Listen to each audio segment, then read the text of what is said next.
69. Listen to the signs of knowledge. 3rd October, 1935. Evening Satsang. Self-knowledge is real knowledge. There are two types of knowledge. One is true knowledge, vidya, which is of the self, and the other is false knowledge, which is of the nature of ignorance, avidya. We should drop the false knowledge and recognize the true knowledge. When the sense of me and mine both go completely, that is called true knowledge. When the mind and intellect jump beyond the senses, logical thought becomes obsolete. This is the mystery for which the mind and intellect are not required in order to understand. It is of the nature of self-experience. The self is self-evident, knowing all things, and of course, knowing itself. What does it mean when we say the self knows itself? It means Atman is already there. Only the one who is already there can know. How can one who is non-existent know any other thing? Just as when a man does not exist, how will one who is not there know whether anyone comes or leaves, or be able to tell about it? Who is there who says, I do not know? This is the fact with the self. We may well say that one is confused, but he must be there, and only then he can be confused. So it is proved that before any confusion, the state of non-confusion or clarity was there. Actually, there is no existence except the self. Those who are the sons of the Guru Putras, need dwell no further on this point. There is the term I am, soham. I am is continuously being repeated day and night. Without speaking a word, I am is a constant awareness. The word japa in Sanskrit has one meaning as repetition, but it has another meaning in Marathi, which is to take care of, or to protect and nurture. This is all automatic. In all the bodies of all creatures, the repetition of the soundless sound, soham, and hamsa, is continuous with the breathing. By understanding this, a man is free of all bondage. In all creatures, the awareness of I am is constant, as beingness or presence. The music of I am is going on day and night. First it was the individual or jiva, and then it became Shiva. Then both disappeared, and the term I am remained as amness. No one gets an experience that I am not. To say that I am not is really to say I am. A student wrote a note to his teacher, I am not present today. The teacher smiled when he read it. He thought, this student writes by his own hand that he is not present. A man said, "I have no mouth, I do not speak, I cannot speak." He was only able to say this by speaking.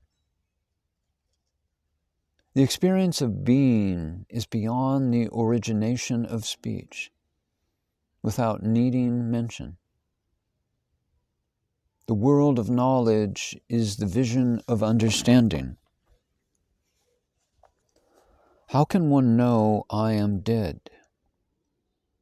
The truth is, I will not die, I am not dead. At the time of death, the dirt is gone, and what remains is pure. Let one think that the death of the dirt has happened. The body is dirt. The intellect attached to body is dirt. Have no attachment to the dirt. If one is detached, who died? How did he die? To try to know is ignorance. Eyes are there, but they cannot see themselves. When the self is conscious of itself through direct perception, it is self-luminance. It is the nature of self-experience. But one who tries to know is in ignorance. The self is not an object of knowledge, as it is Atman, who knows all things. All things are objects of this knowledge. Whatever there is to be known is known by Atman. Whatever is known is called the object. That which cannot be known by any objects remains objectless and presides over all.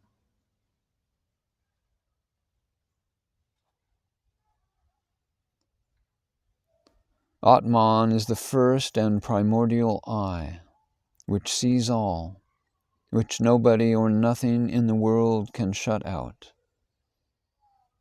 Always awake, never forgetting, just as the sun who knows all. The sun is called Surya in Sanskrit, which also has the meaning that one is endless, limitless, and all-pervading. Knowledge is there without thought. It is fully pervading everywhere, whether thoughts are present or not. It knows the emergence of thought, and if thought is not there, knowledge remains. It is foolish to try to see the sun with the light from a torch or flashlight. It is similarly foolish to try to see the sun of knowledge with the torch of the mind and intellect. That knowledge is pure, spotless knowledge. The knowledge that witnesses the world is called mundane knowledge. But that is not true knowledge. It is not reality. It is thought or focused attention. All people say that one day we will have to die, but nobody knows what dying is. You must die once in such a way that you will not have to die again.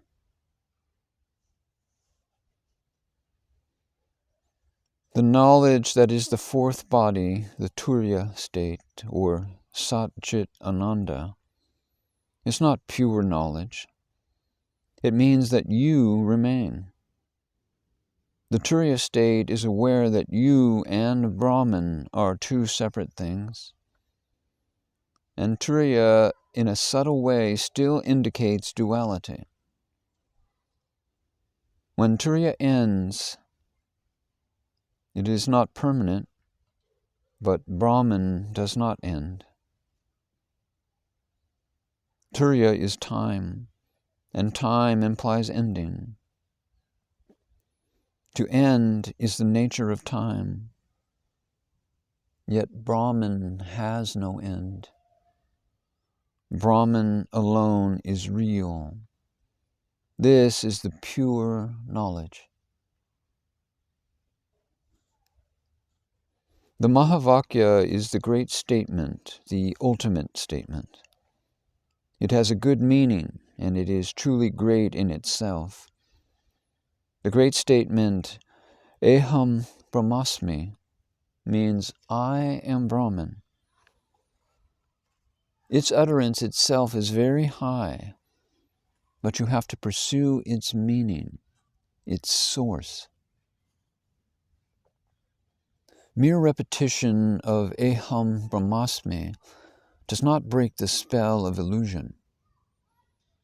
The meaning of the statement is not grasped by any other means except through the teaching of the Sadguru. One who does not reflect and practice inquiry at all is but a beast who does not care to become acquainted with and understand the life that he is living. And so he is the fool. It is useless if a man performs great feats of bravery in the world, but does not know himself. This is just like a blind man going out for a tour around the world.